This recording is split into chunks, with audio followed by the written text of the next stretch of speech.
What's up, everybody? Welcome to your MOCA Weekly Town Hall at around noon EST on a Thursday. I'm Max. That's Colborne. That's Daim. We're happy to be with you. Perhaps we'll get a special guest later, but for now, it's just the three of us.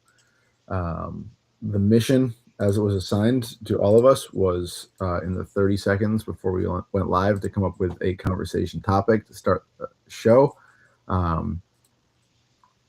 I'll start here. How are you guys? Very sick. I'm very sick. I always get sick when the seasons turn. Is that your whole life? It's twice a year, no other time. Spring, winter to spring, and summer to fall. See, I knew we'd think of something to talk about. This reminds me of. So I have not quite the same thing, but every winter I get a cold, like at the beginning of the winter, usually like December-ish. Well, I guess that is the beginning of winter. So either way, when I start to get cold, I get a cold. And the cold goes away, but I'll still have sniffles for months, every year, forever. And you guys know me a little bit. Most people who are watching this or present only know me as a little face in a screen, but I can be pretty like high energy, especially when I was younger. I was pretty high energy and working in restaurants. And so I started this job at this restaurant, and I was just running around like a madman, like a chicken with his head cut off, just like sniffling all the time. And for months and months and months, everyone thought I was like a cocaine addict, just like going to the bathroom just to hit my jewel. But really, they thought that I was going to just like snort cocaine, and I would come out and be like, "All right, let's do this." Pouring waters, I was running back and forth. That is delightful. Yeah, I just had to inform everyone that actually I don't do cocaine. I'm just insane. Yeah. So that's wonderful. I have my own less interesting but weird contribution to this. Please. I basically have like a near perpetual scratchy throat. I don't think quite like 12 months of the year, but pretty damn close. I don't know. I think I'm probably just super sensitive to like drinking cold liquids or something, which, also kind of paradoxically is primarily what I prefer to drink. So I'm probably partly doing it to myself. And then on top of that, because I have this predisposition, I suspect it also means that when I do actually get sick, usually for me, it's not the sniffles, but like the coughing tends to last, like literal month or two beyond the theoretical end of the sickness itself.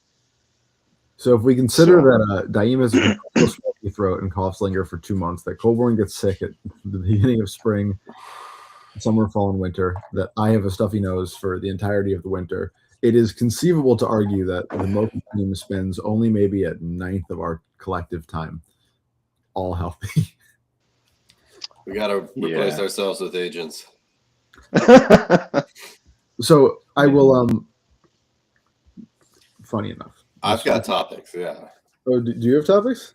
I guess. I mean, what do you got? Oh, so I was going to talk about,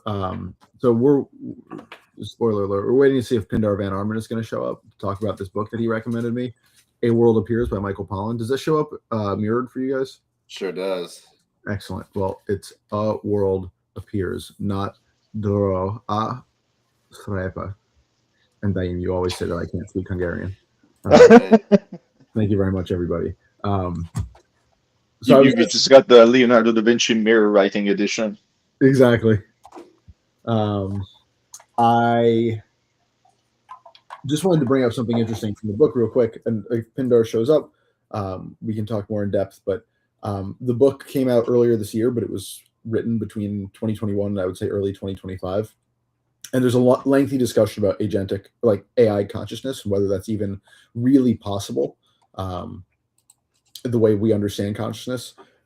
But Pollen demonstrates an interesting amount of discomfort with the term agents in general, because obviously the word agent implies agency. And do we know if AI agents have agency, right? Or are they following, a preset list of commands? Is it a series of if-then statements? So we don't need to litigate that right this second, because I do want to know what you want to talk about. But I do think it's interesting that even as of a year ago, maybe even less than that, somebody who is writing the what Pindar called to me the most significant writing on consciousness in the last 10 years. Apparently he's a fiend for that kind of literature, so I trust his opinion. Was just uncomfortable with the term agentic consciousness or agent in general, which is interesting how quickly things change. My thought was somewhere between this New York Times 3,000 word essay kind of declaring Adam Back as Satoshi, and kind of looking at that history, and your writing this week on the Roger Dickerman Redbeard interview, and the idea of shooting for the stars and landing on the moon. I kind of wanted to maybe go back to the origination of what we thought crypto art philosophically could be, and kind of put it up against where we've landed, and begin to assess if that's good enough. If this idea of kind of landing on the moon is good enough. Sure. I would be remiss if I started here, because you both have been involved in this for longer than I have, and I think in more committed ways, I suppose. You've all put your money and time where your mouths are, but either way, maybe one of you two can start off, like, not to shove the responsibility off. Well, I mean, Daim does have that incredible crypto artist manifesto. Which I can pull up. Yeah, maybe we should just pull it up and look at it and see how bad we failed. Let me just pull it up. Search for yeah, you can get it from daim.art/manifesto. Oh, it's not on iPirography anymore? No, I don't think it is readily on there. And probably the easiest way is, if you want, you can scroll down and get to like the PDF or like the PNG version. I like the way that you have it set up here. Personally. Oh yeah, well that's good too. Yeah. So okay. It starts off, I am a crypto artist, a manifesto. Would you like me to just read the whole thing? Sure, yeah. A seer, a maker, a revealer, I am. A crypto artist, I choose to be. Paranoids, patricians, plagues, psychopaths, and politicians wreak havoc upon our world, marching us towards doom with the barrels of guns, both concrete and psychological. And we should pause and ask Daim, this was 2022? Yeah. I think... sorry, go ahead. I was just going to keep reading. Please. Yeah. No, go ahead. I'll comment later. Long locked in the vile systems of oppression, long past dreams of political redemption, it is the blockchain that now brings hope for a revolution that need claim no lives to prove unstoppable. I believe in the power and value of art, not atoms. I believe in the necessity of artists being among the leaders of social evolution. I believe in the ability of decentralization and transparency to facilitate fairer, healthier, and wealthier relationships and communities. I believe in the beauty, dignity, and promise of all benevolent human beings, regardless of their inherent or externally imposed attributes. I believe in the importance and justice of supporting and empowering oppressed and mistreated communities towards attaining greater autonomy, security, and prosperity. I believe in an increasingly united world of disappearing borders that disavows the legacy of racist and xenophobic regulations on where human beings can and can't not go, live, and thrive. I define crypto art not by aesthetic, genre, or creative methodology, but by the primacy of the blockchain and its release as a digital original with unfalsifiable, permanent, and immutable provenance. I recognize the crypto art community as a growing international fellowship of pro-social, mutualist, cosmopolitan artists and collectors of diverse but greatly overlapping values and aspirations, rooted in a desire to equitably elevate art and artists. In repudiation of the traditional art world's failure to rise to the challenge of changing social and technological realities. I hold steadfast the achievement of early crypto artists in asserting secondary sale royalty rights on several early platforms, and affirm it as a non-negotiable foundational value that our community must continue to fight for and protect. I acknowledge that our crypto art scene shares many important values and beliefs with the decentralized finance and NFT communities, and hope for an often united front on issues of joint concern, but categorically reject the profit prioritizing commoditization of art as regressive. I condemn any capitulation to attempts by centralized authorities to enforce morally based local values upon our global community, and exhort builders and organizations to avoid subjecting themselves to compromising jurisdictions when it is within their power to do so. And I praise the spirit of personal responsibility and anti-authoritarianism naturally arising from the decentralized and transparent nature of the blockchain as laudable aspirational values for a progressive world at large. Through all this, I seek to manifest a better future for me, us, and all humanity because I am a crypto artist. Fucking holds up, man. That is an it's really nice. incredible distillation of, I think, exactly what Colborne you had brought up. And I think is just an incredible distillation of like what the early crypto art values were. Daim, when were you first involved with crypto art? Just to jog my memory, is it 2020? So 2019 is when I sort of jumped into the fray.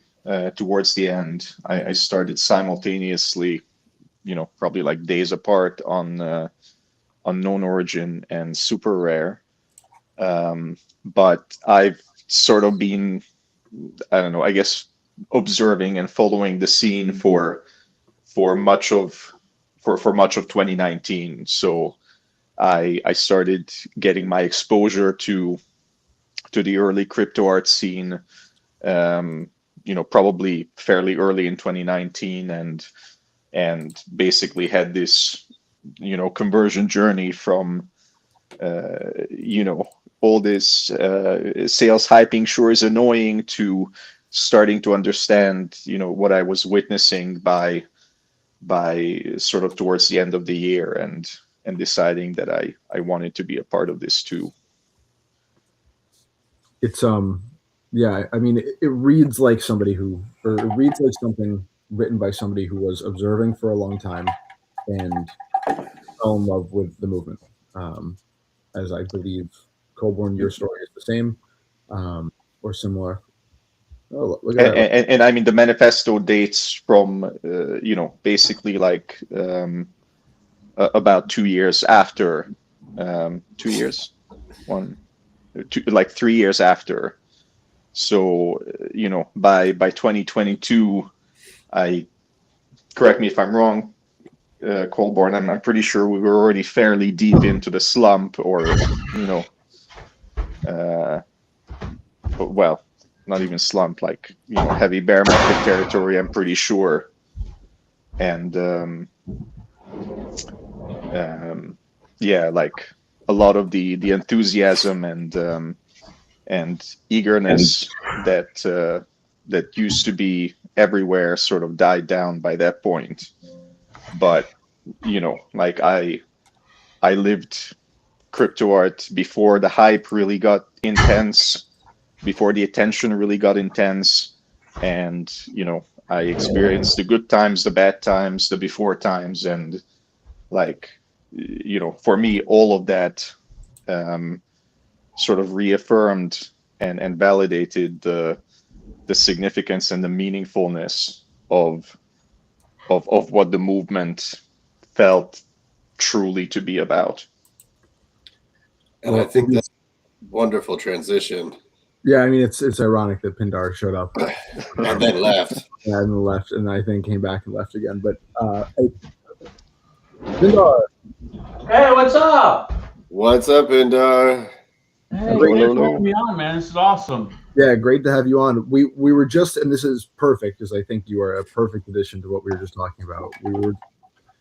Colborne had posed a question essentially of, can we triangulate where crypto art's early values were compared to where we are now? I think the metaphor you used was we shot for the stars and landed on the moon.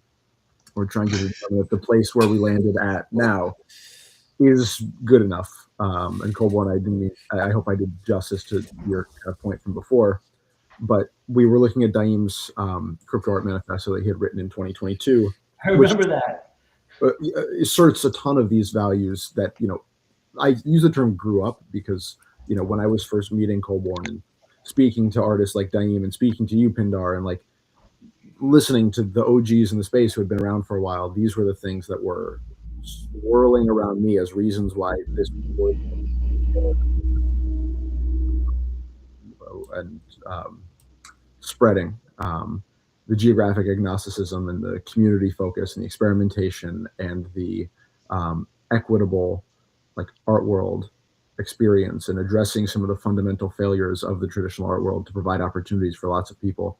But maybe you could just like, I know that was a word soup, but when you were first getting involved in, crypto art, like what were kind of the values and Yeah, no, it's great. That's such a good question, really timely. And also, like Colburn, I hope I don't embarrass him every time, but I wouldn't be here if it wasn't for Colburn's support early on. I was about to quit, and I was like, "This is ridiculous." And then just MOCA came along, and I was like, "Wait a minute, there's actually something here." So to answer your question shortly, and then go much deeper, it's still here. It's just not making the headlines. It's still here. The support of artists supporting artists, the support, and I know a bunch of artists I'm still supporting, and they're supporting me. It's still here, but the problem is we're supporting at a reasonable level. Artists are supporting each other at a reasonable level. Like I just bought a bunch of Angie Taylor's T-shirts and spent a couple $100. That's a sustainable way that we can reach out. We can spend $200 or $300 whenever we get $200 or $300 to support other artists. I make a big sale, I'll spend even more. That's really sustainable. But what are we seeing in the headlines? The headlines are always like $100,000 sale, this like $50,000 sale. And when artists, including me, when artists see that and they see that not happening to themselves, they're like, am I missing out on this movement? Am I a second, is this movement not for me? Why am I not selling stuff for $5,000 or even $1,000? And it frustrates artists. And so I think it's very strong. I just think it's not making the big money headlines, and that's frustrating people. And I think those big money headlines it's gonna actually separate. You're gonna watch 010 separate from our movement and join the actual art establishment, which I think it already has, and I think that's their goal. That's not my goal. I reject the art establishment all the time. Colburn knows this. It's not my goal because I mean, the idea of driving my truck around, making landscapes with no gallery to answer to is my dream as an artist. Does it make as much money as appearing in 010? Hardly, a tenth as much. But that's sort of I'm kind of lucky in that I'm an old man, relatively old, and I worked a horrible job my whole life, and I saved up enough money that I can cruise for a little bit on lower sales. Not, but that's why I guess okay, that's a long answer, but I think I hit some good points. The thing that I try and tell artists not to be discouraged is I remember when the PFPs were going crazy. I don't think they're crazy anymore. Any PFP would have a chance of selling out 10,000 or even 1,000. I think what happened is artists would look at this and they would say, gosh darn it, I make all this great art, which I spent years on. And then someone puts together a bunch of pictures that look like they belong in a cereal box. And they sell for $10 million, and they get frustrated. And I don't know, artists don't believe me when I say this, is that is not your market. Meaning the people that bought all those PFPs of Tony the Tiger variations, they're not buying art. They would never have spent that much money on your art. Don't be discouraged. They're buying something separate from you. They're buying I don't know what they're buying. It's kind of collectibles. Yeah, but it's a crazy, weird collectible with promise of right? I mean, it's we've invented a new asset class, the space. And I don't understand, but it's very important for artists not to compare themselves to that, the speculative stuff. And I think if the artist can separate that and say, hey, it's a really big deal that I just sold some for $200, $300, which it is. I'm an artist 20 years. My first show was probably 25 years ago, but I mean, I got really serious 20 years ago. And it took me, holy cow, it took me not until 15 years I was selling more than $100. I don't like to mention this, but I'll mention it among friends here. And if you're cool enough to listen to the MOCA podcast, I have thousands of works I've sold on eBay. Interesting. Thousands. I Oh, reached wow. 2,000 works on eBay. Sometimes I sold it as Pindar Van Arman. Sometimes I didn't sell it as a name and they all sold for between $100 and $200. And that's how I sold art in the past. I have thousands of works I sold for $100, $200. And I could not get past that point. I tried everything. I remember my dream was like, if I could just sell for $400 a piece, one a day, that's a living. I couldn't get there. And I would, but so like the fact that you can sell $400, I don't know. Maybe I'm okay. I've said enough, but that's my This was a data idea originally, data. Judy and Bea's idea of like the goal is the middle class for artists, right? Yeah. The goal is not to Yes. create superstars. The goal is to create a mechanism by which, I mean, garden variety.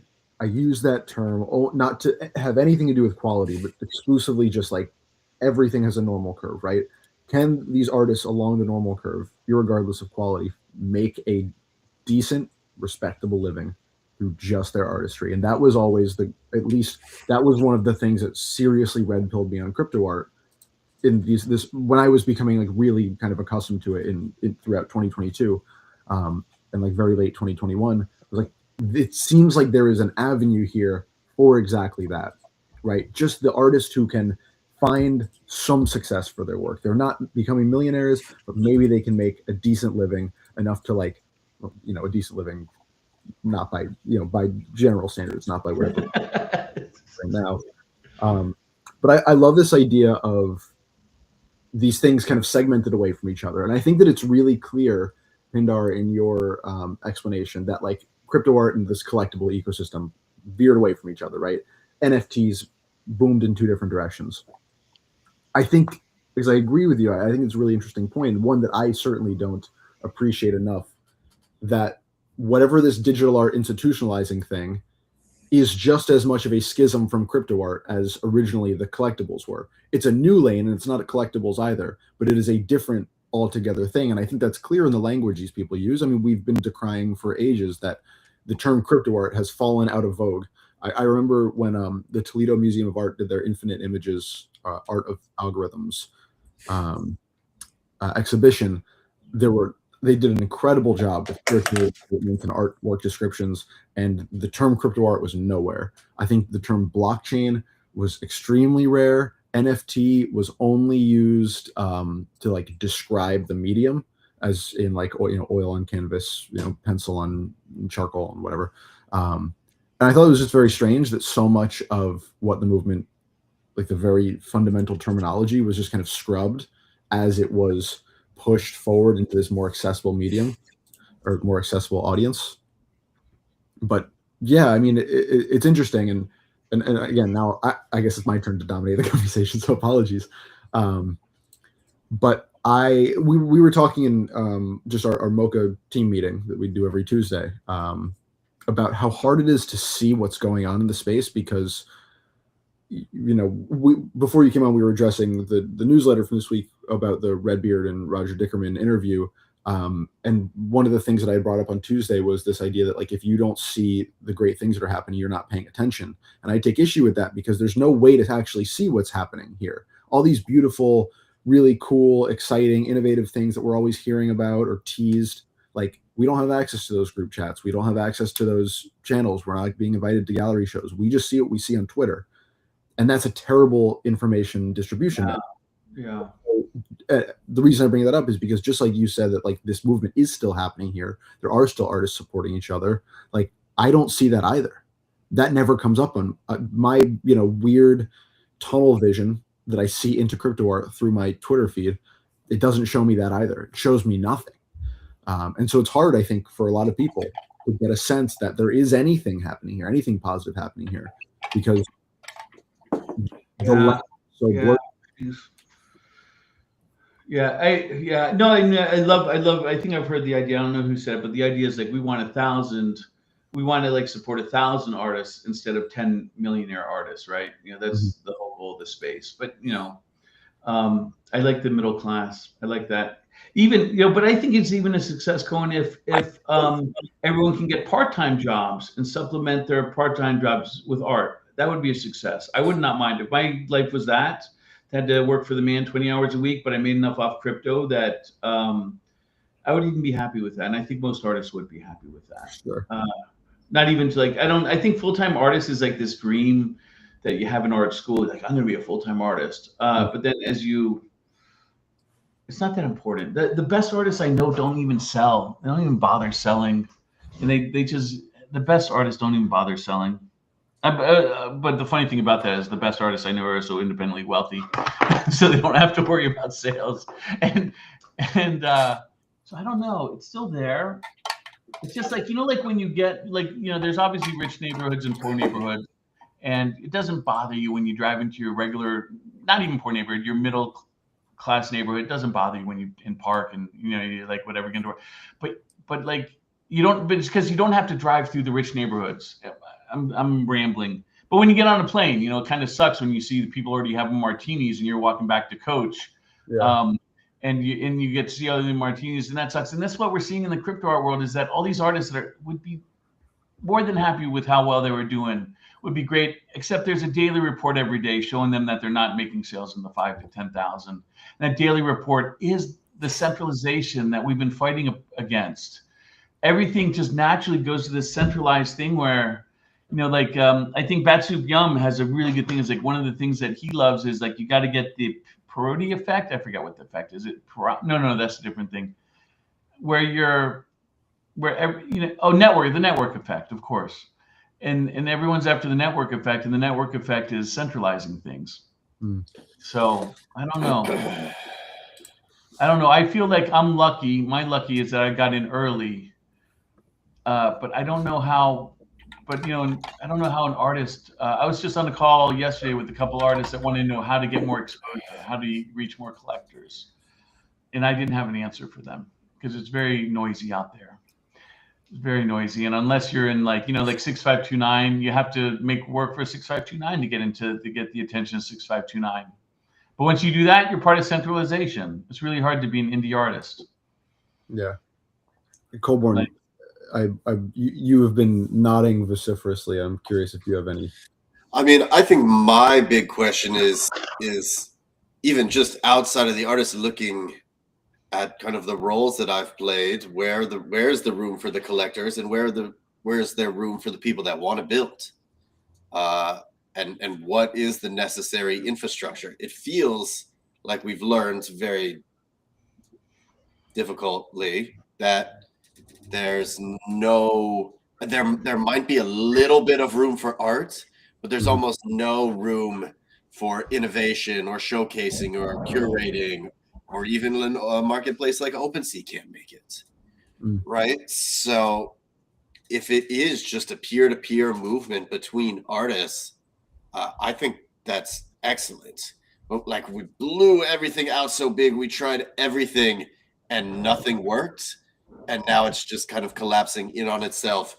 And I'm okay with that just being the baseline, because that was honestly what got me so excited about what it could be to begin with. I mean, do you see hope that? So I sent that Eli Scheinman tweet in our chat that NFTs are not coming back as a category, they're dead. And I couldn't make left or right of what this was saying, because it goes on and says, but as a fundamental technology, they are nascent and growing.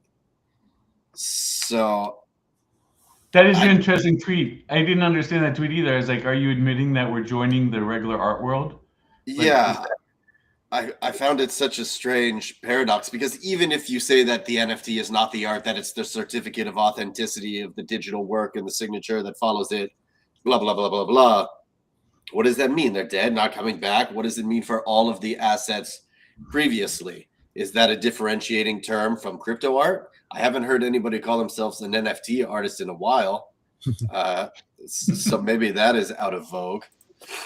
Oh, I feel like I've been seeing that nonsense now and then. I mean, I feel like it's coming out of vogue for sure, but it's still being used, I think, by maybe the people who haven't been hooked in enough to realize that everybody's now a digital artist or a networked artist, or whatever the bullshit term is of the week. It's funny. I don't think. Yeah, sorry. Sorry, I don't even think that idea of networked artists really works. There were a ton of artists out there that were very well networked. But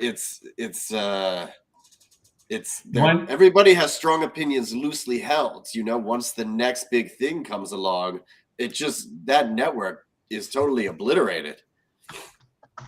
Yeah, right. Yeah, it gets forgotten. You know what I was thinking about, Colburn, the other day? I was thinking about this. Is like, some people say, oh, it's not that PFPs will disappear. It's just 99% of them will disappear. 1% will still be valuable. And MOCA has that awesome PFP. I have like 30 of them. I have done PFP projects like on the edge of art and PFP. I'm kind of exploiting that myself. But here's what I realized. I think back to the ICO days. There isn't just one or two ICOs that have survived. There are zero. Yeah, zero. So I was like, wait a minute. Is that going to happen to PFPs? Zero. Maybe CryptoPunks survive, but that's it. I mean, if one project of the literally millions, then we are hewing far closer to zero than we are to 1%. Yeah, no, but I was thinking to myself, I think CryptoPunks might survive. Some other art-centric ones might survive because ByteDance, for example, that's cool. That wasn't a PFP. Those are like 100% on chain. There'll be some that survive, but I mean, very close to zero, if not zero. Yeah. Just looking at the top 25, I can say I did do the Tron ICO. On like a translated Chinese website. Wow, that's awesome. I sold out very quickly, but you told me once in an interview years ago, I'm going to paraphrase the best of my ability, there was only three. The reasons punks are cool is because there's only three ways you can get a punk. You could be there at mint, which was cool. You could have enough money to buy one, which was cool. Or you were a good enough trader that you could get one, which was also cool. And so all the mechanisms to get this one specific thing, any way of picking it up was cool. Yeah. Right? But those three factors exist for only that project, right? Even Bored Apes, right? They had two of those things, but it wasn't cool to be in, like, you didn't get they don't have the earlier, in April of 2021. But you did get clout from being around in 2017 for when punks launched. So I do think it's interesting that there really are no kind of competitors for those three things. Maybe Mooncats would have had the same thing if there weren't so many of them. Or maybe it is just this kind of random. Or what about the Nakamoto card? There's only 300 of those. I can't believe those aren't. It's just there are some things that are rather mind-boggling to me. Yeah. I mean, it is to answer in my own way your original question, Cold Warren. Like, I don't think anyone is probably really happy with where this movement is. Like, even listening to like Redbeard talk, like, he doesn't sleep. He thinks about this stuff all the time. He oscillates wildly between emotional states of like, I want to quit this. Oh, this is the most important thing in the world. And maybe that's like just a him mentality thing, but like that doesn't sound like a great existence, right? And art, I know artists, right? Even ones who are really good at the bullshit, the appearing in person, the galleries, the marketing. Nobody likes to do that, right? That is not getting anybody off, right? Even these artists who have achieved great success, right? Of this, class of, let's call it 60 artists, right? Who are able to achieve, consistently high sales. Like, they, like every other artist who's ever existed, just wants to be left alone to fucking make art. But this centralized ecosystem that we have is also going to, vampirically suck the life out of them because it demands them to place their time in things that I can't imagine they would want to do. I think that like the demands of maintaining a hold on that hierarchical slot in the upper echelon are really challenging.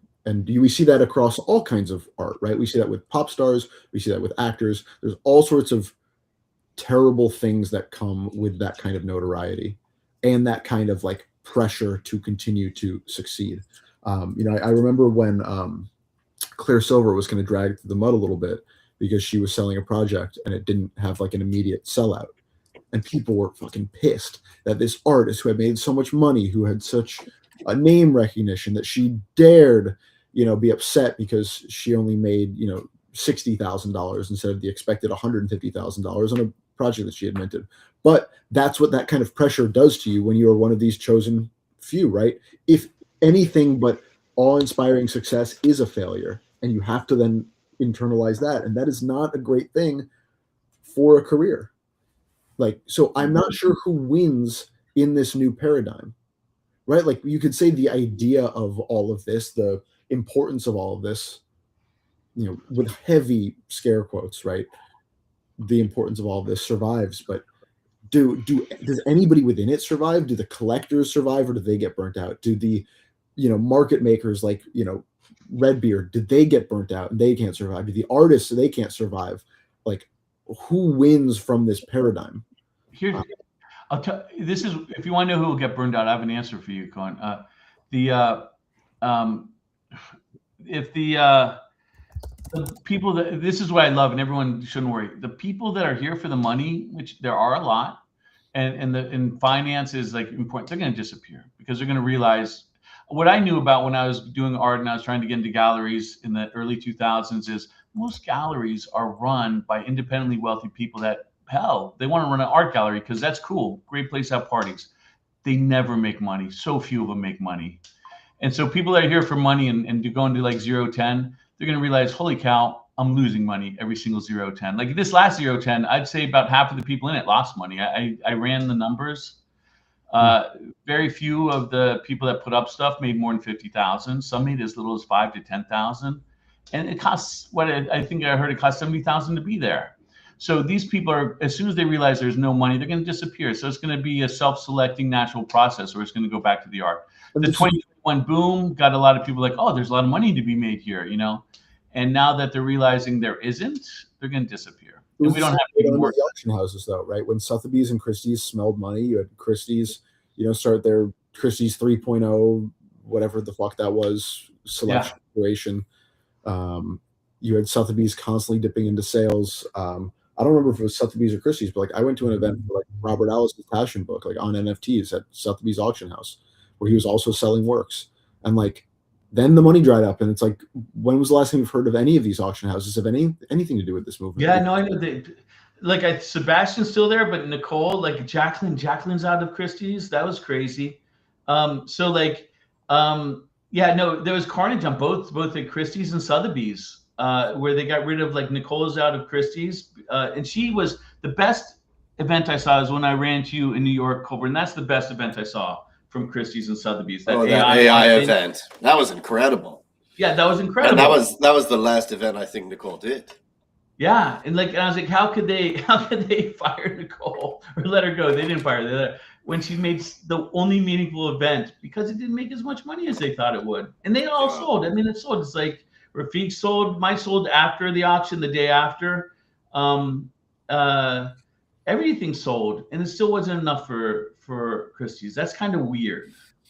So like, yeah, I guess they were looking for $1 million sales. I mean, what about I was this is just a fun story, is I was on the panel of 3 for the 100-something punk lot auction when it got pulled right before it went live. Yeah, that was incredible, and the whole room was just like, oh my god, what do we do? Yeah, so it is a self-correcting problem. But here's the other weird thing. This is from Bay, and I realized this when I was in Mexico City at Neurocolors event, which is another amazing event. Holy cow, those are the top events. I can't imagine better ones. The LA one with you when you guys did that. Anyway, whatever. That was fun too. What was when I was talking to the artist there, what I realized is I realized how delusional I am, or how privileged I am to be in the States. When they get a $300 sale, that's a month. salary. That's a month of living for them down in Mexico City. Mm. So the crypto art movement, maybe the crypto art movement isn't isn't an American or European, or isn't a movement like at the top of the art world. It's a grassroots worldwide movement where $300 a month makes a difference, makes you a full-time artist. We got hundreds of thousands of people.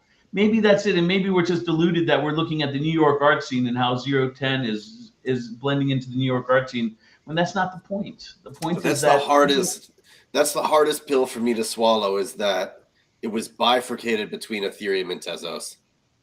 That bothers me to this day. That's so much good art, so many talented people, you know, we're making whatever dollar sales on Tezos, and to me, it just, yeah, I don't know. It's just amazing. It's continued. I mean, like, you know, that I was as dubious as anybody that like Tezos. Like, I remember downloading a Temple wallet and just saying like, this is janky, right? Like, this blockchain doesn't have the infrastructure that like Ethereum does.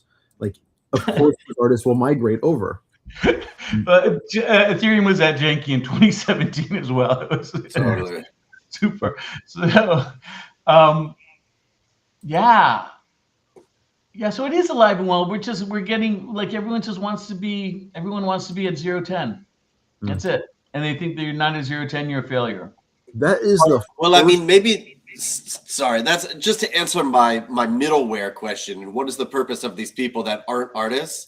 It's the only thing is to be an influencer, right? That's like the only thing we can become in our worlds. And to be an influencer, you need to be like, you always have to find the partner that's just one step above, right? And continue to grind the marketing angle and select. And it feels to me really, really hollow and inauthentic, that grind. But I guess that's what has to be done. Well, artists have to be influencers too, right?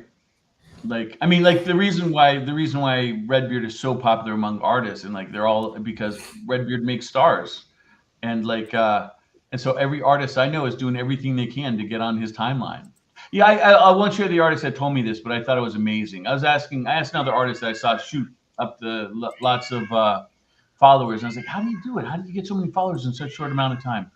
And they told me they have all the big influencers on alert, and they say it's key that you get the first comment in. And I was like, what? And they had a spreadsheet of like generic things they can say to whatever influencer that matches the vibe. And when they saw Cosmo tweet, they would go grab the Cosmo thing and paste it in immediately without even thinking. Just some vapid bullshit. It is what it became. Yeah. And that's worked, is to be the first commenter on all these influencer sites to boost your follow. And I was like, what? And then it was funny. They told me, he's like, I'll be honest with you, you don't have the time for this. You have a family. And I was like, yeah, I don't have the time for that. I can't be on Twitter 24/7, but they're on Twitter 24/7. And that's but here's artists that can't do that. Here's the thing. And Colburn said it earlier, is when you build, there's a way to build an art career and body of work. If you're building your artwork on just the network effect, as soon as that network goes on to something more interesting, you're forgotten, you're done. And it's like over. So if you want to be a full-time influencer, you got to do that. If you want to be an artist, it's not a way for an artist to make a living, because attention comes and goes. We're in the hidden industry, and that attention will leave you in a second if that's all you're doing is you're fundamentally if you're fundamentally an influencer. And there's a strong correlation with the people that are good at that and the quality of art. Is like, the better your art, the less you have to do of that, right? You have to do a little, but the better your art, the less you have to do of it. And the worse your art, you got to be doing that 24/7. And there are people with horrible, I don't even want to call it art, because it's sort of like everything's art. And the barrier, if you tell me something's art, I'll believe you. So my barrier for what is art is low, but it's horrible, horrible art is being sold by people that are very, very good at networking. But the network will dry up, and then everyone's going to look at their art and say, what the hell did I just buy? And so then in the way, for anyone listening, the way you can tell if an artist is like that, ask yourself about the art and say, hey, what's so significant about this art? And if the only thing people can tell you is like, oh, dude, it's sold, I bought it for 1 ETH and now it's worth 20 ETH, which is a very common thing for people to say, that art is not only going back 20, it's going to zero in the future. It's just not, it's not culturally important or relevant if all the people are doing is talking about the price. I mean, a prime example of that is Pac, the biggest artist in the space, easily. You fucking hate Pac. What's Well, that? you know what's interesting? You fucking Is- hate Pac. I don't I went- hate him. I just think I don't hate Pac. I just You think. do. What's that? I do. Oh, you do. Oh, I sorry, went- Colby. Sorry, I just, I knew that Pac had left some interesting clues behind, and I just, alone with Claude and a new open source steganographic tool, went and analyzed his body of work, because he's left a myriad of hidden clues. And I, for my own personal benefit, and anybody that's listening at this hour, can share with you that there's just a ton of very interesting hidden notes within the Pac work, and it makes for the tools are advanced enough to begin to understand a little bit more of what he was doing. So I would encourage people to go on that expedition. But like, sorry, why? I thought it was I thought there could have been something a little more interesting, like some private keys or. I know, but like, what are we doing here, right? Like, I'm totally fine with like an online riddle game, but like, the point of art is not to like coax 6 people into some fucking game. It's like the whole point of this is like, I'm a brain who's alive, you're a brain who's alive. The only mechanisms that we have to like understand what it's like to be each other's brain is through this art fucking thing. And there's so much smart, super intelligent, creative bullshit to make people seem smart. And that was the thing I always fucking hated about Pac. Apologies to Pac if you're listening, which I'm sure you're not. It's like, can't you just make something that means something to anyone, or is this all about jerking off in public? So much of this shit is just jerking off in public. Like, great, you left fucking clues in the W fucking whatever file that we need some AI tool to draw out, so that, and I think it's awesome that you're engaging with it, Colborne. This is not about you at all. Well, I just remembered I had the idea and thought that it could be something more, and I remembered finding, and I saw a new open source tool had dropped, so I just wanted to go back and revisit it. And it was interesting only for the fact that I thought there could have been something more. But what it did show was, I think, a lot of what you're saying, somebody who was a master of the programs he was using and learning how to embed, but also there's no there. Now pretty much anybody has the tools to begin to discover what it was. And it's like a little bit of poetry, a little bit of like, what is the flaw? What is, Yeah. The reason why Pac is cool is because he really opened up, back then, like, think about what he's doing. He's really experimental. He really opened it up for the rest of us, what was possible. That's why but the thing, he's a bad example. He's a bad example because there is stuff to talk about with Pac. But I'm showing you, once the network collapses, so does the art. Like, I have friends that are trying to talk me into buying Pac up again because he'll be back. But then I do a little research and I realize the amount of cells that people have lined up for him to recover their money. There's a ridiculous amount of money would have to be spent before Pac recovers, like tens of millions of dollars before people are satisfied and sell off everything they're trying to sell off. And I don't know anyone that's got the guts to do that, to like just spend $20 million, $30 million on Pac to recover. And Ash is like done. Yeah. Anyway, so it's too it was a bad example. It was a bad example because there's something to talk about with him. It's interesting work. Fine.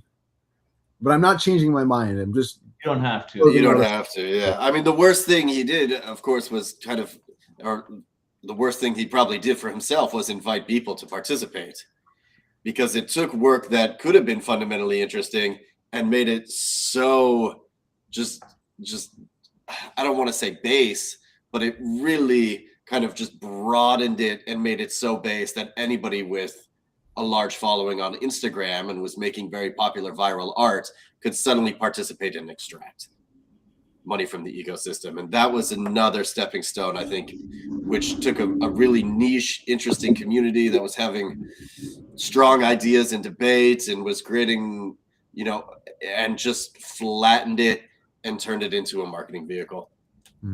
Yeah. He also, yeah, it's interesting. It's interesting. Gosh, there's so much to talk about, so much to say. By the way, Max, you just said something that was awesome. I love how you described art. It's like we're a bunch of brains, and it's how we just, the only thing we can talk to the other brains, like, how's your brain feeling? Here, I'll make some art. That's a cool description. I'm gonna re-listen to this to hear what you just said. That was really cool. I just honestly, like, it's hard to characterize the amount of time I've spent in the space, like criticizing and cataloging and analyzing.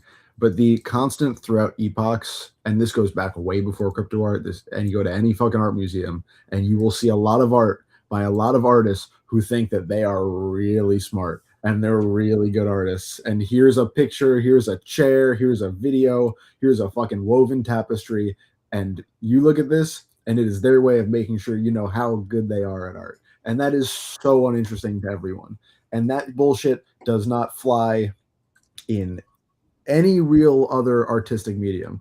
Like, you know, you have your small, tiny community of people who like, you know, really heady indie movies. You have your really small community of people like me who will read like 700-word metaphysical novels, which are really about like how smart the writer is. And they're not supposed to be for everyone. And right, there's always that like that little asterisk. And for some reason, a lot of this visual art for 50 years, the artists seem unwilling and the collectors seem unwilling and the institutions seem unwilling to put that same asterisk there. They say, this is genius. And if you don't think it's genius, it's something wrong with you. And it's all masturbatory. There's so much fucking masturbatory bullshit in the art world. And again, it's every art form. It's not just visual art. No, it's not every art form. Like, what's the biggest art form ever? The biggest art form, well, I don't know, probably Hollywood or music. I don't know. And if you put, like, you know, there's art house films, but they're not, I don't know. I think the best is when it's popular music. But, oh, you know, I was talking to my brother. We had this thing we're talking about. So Sono, AI is taking over the music space really bad, actually. And we're talking to this thing called, what was it called? Algorithms. It was at University of Indiana.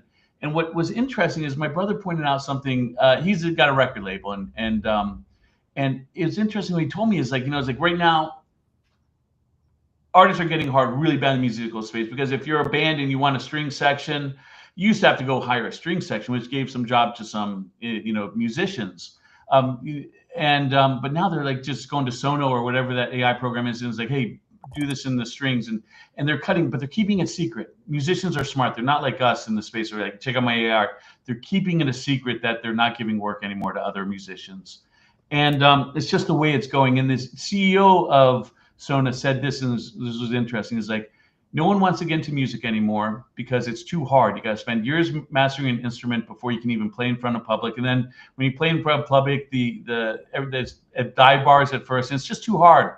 We're skipping. We're getting you right to the end where you can do full orchestras, and that is so weird that a CEO thinks that everyone just wants the orchestra, and artists don't want to work on the art. When my favorite thing is working on the art. And I don't want to finish piece with a press of a button. You guys have probably noticed this. No, people don't realize this. I've never done prompt art. I know how to do prompt art. I've made my prompt art models, but they're just too uninteresting for me. There is actually a really cool project I had with the prompt art, but I'll tell you about it later sometime. My point is, I think the artists, we like to do this stuff. We like the hard parts, and we want to work. We don't want immediate results. Gosh, I've lost track of where I started because I'm rambling so much. Was the problem? Oh, that's right. My brother does indie music, and like the question we're asked by the moderators, like, what do you think of virtuosity?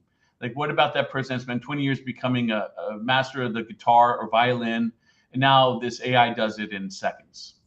And my brother just points like, he goes, I hate virtuosity. You know, like we've had synthesizers for years that like play the perfect beat, the perfect music. We don't need a drum section. We could simulate the drums easily. We don't even need AI for that. But people still like the sound of live music, where you can hear the mistakes, where you can hear it being imperfect. And indie rock is all about imperfection. And that's where people are getting this thing with wrong. AI is going to make us all virtuous or virtuosos immediately, but no one cares. So I want to just jump in real quick. do you guys remember a couple years ago when Stranger Things season 4 came out and Kate Bush's "Running Up a Hill" became like the most popular song in the United States? Yeah. So that was the leading indicator for a trend. The same thing happened with Fleetwood Mac's "Dreams." There was like this big TikTok video, and that became like one of this, like it was like a top 10 song of the year, right? "Dreams" by Fleetwood Mac, which came out, I believe, in the either late 70s or early 80s. But either way, I saw this chart from earlier this week of the share of the Spotify top 50 held by current year music releases, and only 3 of the top 10 songs in 2025 were released in 2025. People are looking for this art that they can now, you can access all this music, right? You were saying, Pandora, that like this AI thing is such a problem, and this like falsification of virtuosity is such a problem. And people have the choice to either listen to music created now that has a certain an uncertainty about it. Given we don't know its virtuosity, versus music that they know is verifiably made by people of virtuosic talent, and they have access to all the music ever written between 1920 and 2020, right? So as these new releases become more and more kind of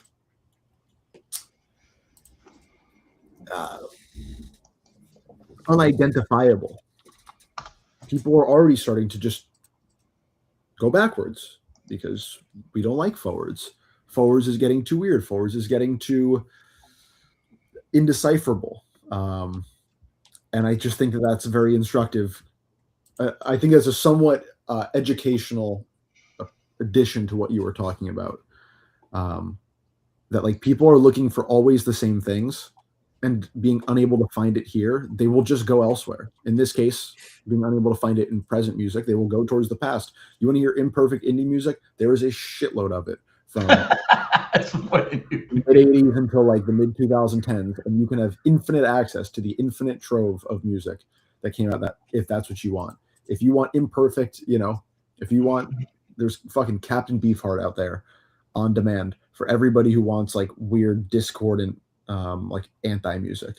So point being that like when the market decides it doesn't want anything anymore, or it doesn't find value in something, it just will go elsewhere. There's always an elsewhere, even if that thing is just saying. Yeah, you're good.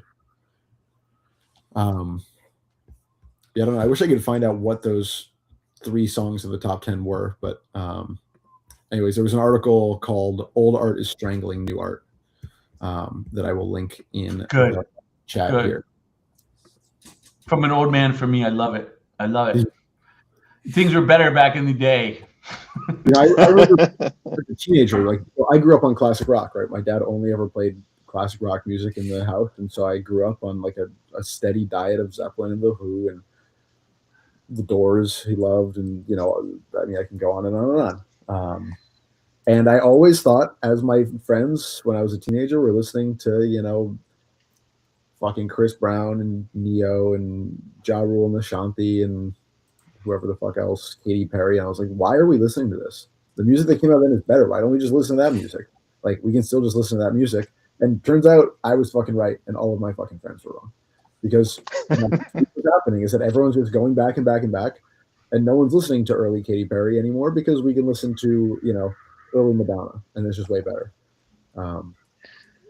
But funny thing is, my parents were listening to largely the same sort of things, and I mostly couldn't stand any of it, and still can't. And it didn't really push me towards like the more modern current stuff either. It just pushed me into like always try to seek out like the weirdest, most unusual, even if it was like poppy or rocky, like the most different thing from like the standard top hits type thing that I could find, and it was always that kind of thing that interested me.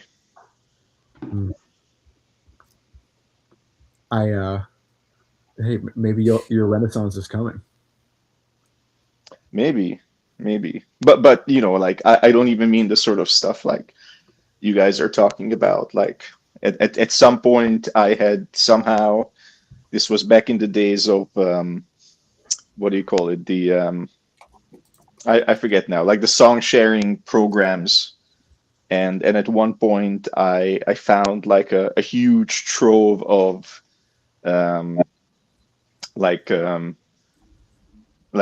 was like some Siberian ethnic group folk music influenced pop music cache, and it was like 100+ different songs, and I had like I don't know how many months where I was like mostly listening to that stuff, and these are like things that probably never, even to this day, made it out of like Russia, possibly never even made it, into the significant parts of Russia. Yeah, but that's the amazing part, is that you can find these things and access them. And Yeah. on that topic, and just before we go, I just wanted to pull up this article that I had mentioned, because like what we have here is the top 10 PC video games by player count in September of 2023, with only one such game made in 2023. Baldur's Gate 3 was great, by the way. I've heard it's awesome. Really?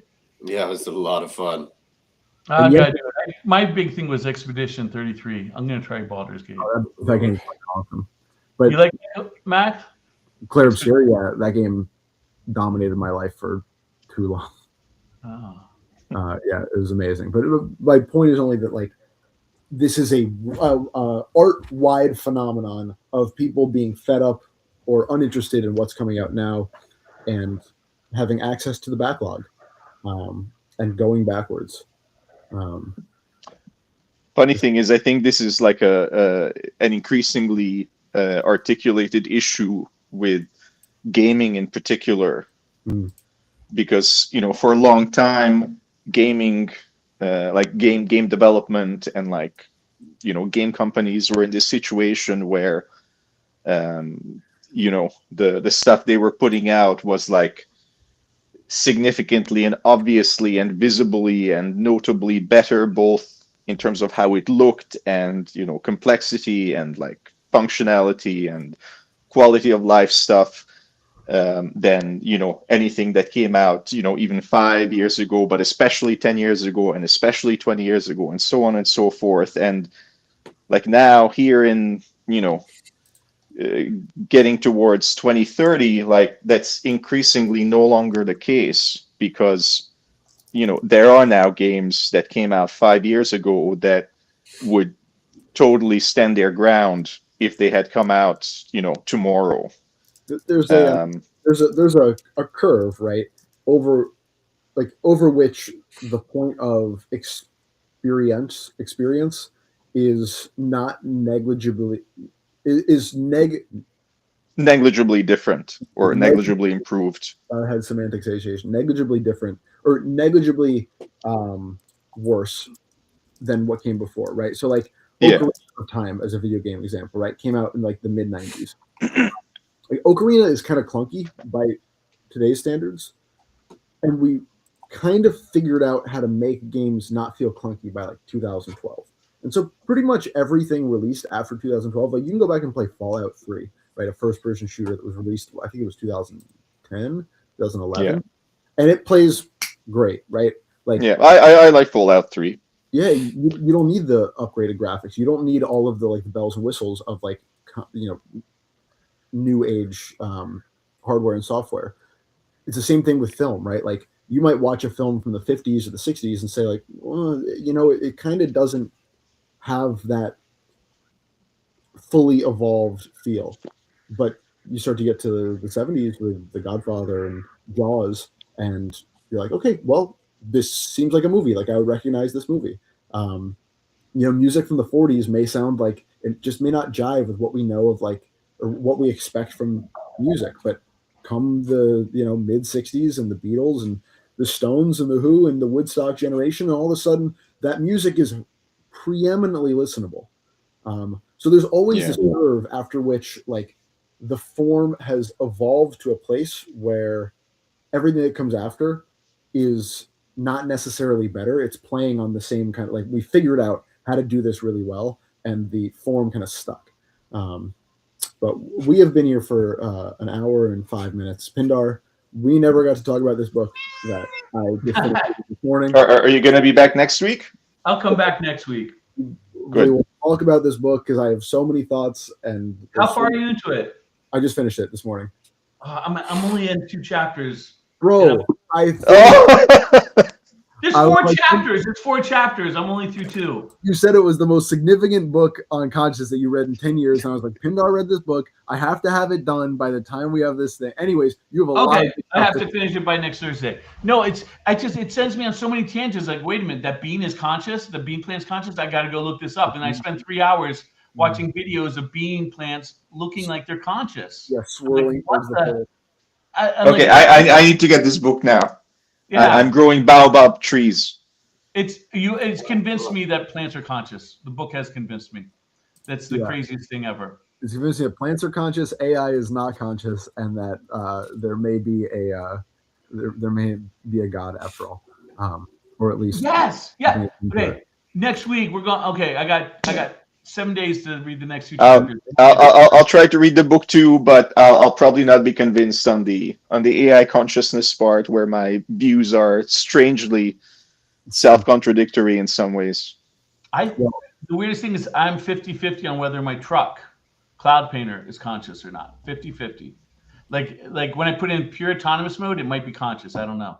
Well, we'll get you back. We'll get your truck on a separate camera feed, and we'll have 5. Let it make its case. And we'll get a bean sprout. We'll just all be in conversation. Yeah. Thank you, everyone, for being here. We really appreciate you. Thank you, Pindar, for coming by. It was awesome. We're looking forward to having you back. Thank you, Colborne, as always. Thank you, Daim, as always. And thank you, everyone, for listening. And we'll see you all next Thursday.